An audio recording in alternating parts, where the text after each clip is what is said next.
Now, you have said turning 50 was more liberating and easier for you than 40. Why is that?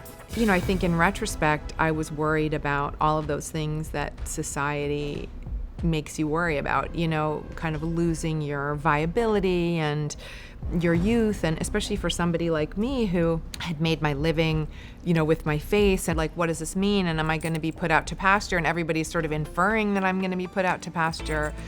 So it was a very hard birthday for me in that way, because I felt like, well, is it over? Part of it was that I was, you know, in the successful movie franchise at the time, the Iron Man, the, you know, Avengers and all of that. But, you know, at the same time, people are saying, are you worried you're not going to get cast in a movie anymore now that you're turning 40? So that gave me a lot of anxiety. And then, you know, turning 50 just felt so awesome. And I was worried I was going to have another nervous breakdown, a worse one. Do you just have earmuffs to the outside perspectives now and the opinions that are unnecessary? Yeah, it's really interesting. It's like these opinions now, I think when I was younger, I would hear them and they would kind of hit my nervous system. And now I'm like, I don't really give a...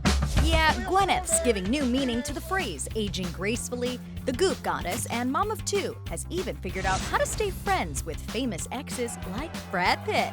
He recently sat down with her for a Goop Q&A. Have you guys always stayed friends through the years, in touch? When we first broke up, we weren't friends for a while, and then we sort of found our way back probably about, I don't know, 18 or 19 years ago. I adore him. He's an amazing person, and I love him. I'm a big fan. What does your husband Brad think of the friendship with Brad? My husband is probably like the least judgmental, most secure man in our relationship. So I think he totally respects, and probably one of the things that he likes about me is that I believe in conscious uncoupling.